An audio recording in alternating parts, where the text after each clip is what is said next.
25 years of marriage. That is happening today for me.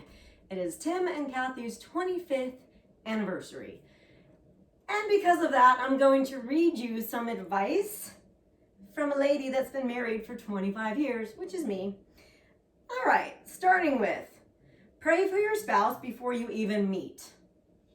Pray for your marriage before you even have a prospect. Understand that marriage will probably be the most difficult thing you'll ever do, but so worth it. The honeymoon phase ends sooner or later, and your loved one's cute little amazing quirks may become your greatest annoyances in life. I don't know if any of you out there know what I mean, but that happens. So you're just going to have to deal with it because you're never going to change it. You're never going to make it stop. You will and must fight. Anything worth anything takes fighting for. You must humble yourself. When you get in those fights, you must humble yourself and apologize. When you apologize, you must mean it, okay? You must forgive, and when you forgive, you must mean it. You have to look for the good in each other. It's easy to find the bad, and it's easy to dwell on the bad in each other, but you have to look for the good in each other. Because there are things that you love about your spouse, and those are the things you need to focus on. Speak well of one another. I had someone tell me really early in our marriage that be careful of when you're annoyed with your husband or when you get in fights, or your spouse, I should say, that we always want to go running to our best friend or our mom or somebody and vent about our husband. And I've been very guilty about this, I have to admit. And then that person, your confidant, only gets to hear these negative things, and then that's the view that they end up making in their mind about your spouse, because you don't talk to them about the good things. All right, so remember to speak well of your partner as well. Appreciate each other. Make each other laugh. That's important. Laughter is very important. Listen to each other. One of you is probably the talker. The other one of you is probably the listener. So you listeners, sometimes you need to speak up. And you talkers need to sit back and listen sometime. And really hear each other. Really hear where each other are coming from. All right, tell each other how you feel. And don't play emotional games. If you feel a certain way, if your feelings are hurt, if something's bothering you, don't expect your spouse to read your mind and just know how you're feeling. Talk about it. Speak up. Work it out. Okay? Don't play games. Set strict boundaries and protect your marriage from the opposite sex. This includes lunch dates with the opposite sex, car rides, working out with somebody else. It's just not a good idea to do anything with anyone of the opposite sex. It just can look bad. It can just create a problem, and the best way to avoid that is just don't do it. This one has happened, and we have lived through it, and this might be happening to you, and you might not even know what to do about it, but confide in your spouse when you find yourself struggling with an attraction to somebody else. And don't be shocked that I said that. Like, oh my gosh, I would never be attracted to somebody else, or I would never tell my spouse if I was attracted to somebody else. If you've been married for any length of time, you will find somebody else attractive. And if you dwell on that attraction for long enough, you will find yourself struggling with that attraction. And the best thing to do is to bring it to the surface. The best way to put out a fire is to put some water on it or snuff it out. So the best way to snuff it out is to bring it to your partner's attention.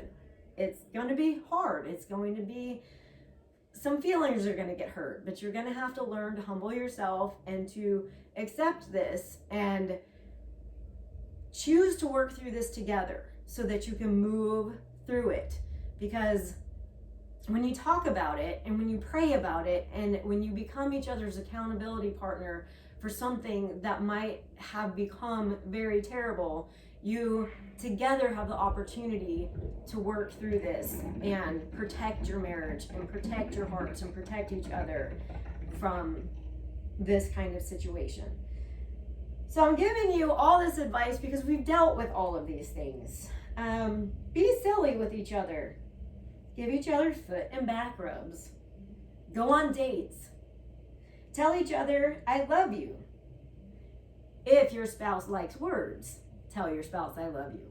If your spouse doesn't like words, show your spouse you love them without words. Acts of service, spending time together, quality time, all that, back rubs, foot rubs. Let's see, make each other feel special. Learn to ballroom dance.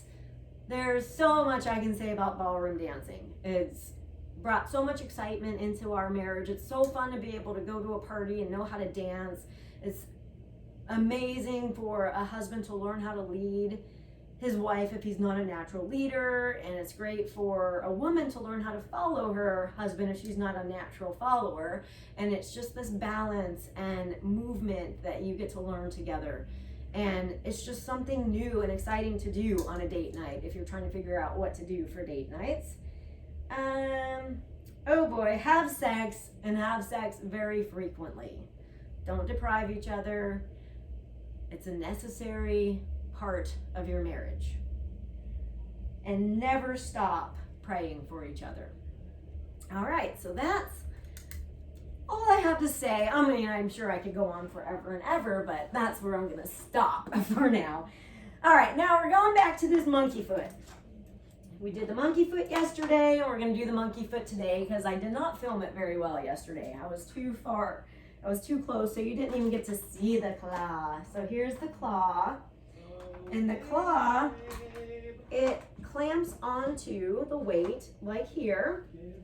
And then once you have clamped the weight on, that's when you put your foot in. So you get your foot into your monkey foot, and you're going to put this in like a rollerblade, for those of you who've ever done rollerblading. And then you can adjust it to however you want it to be. And then that monkey foot stays on. You can totally do this exercise without a monkey foot. So everything I'm going to show you, you can just do it without anything on your foot. So you could use ankle weights, you can attach a cable to your leg, or I'm going to show you the monkey foot because I have one. And you might want to see it. So I'm going to set myself up so you can see me. This is one of my favorite moves. I do it for a lot of my warm-ups and all my classes. It's the single leg balance reach.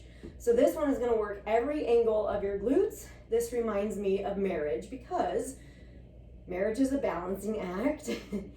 Marriage is difficult, just like this move.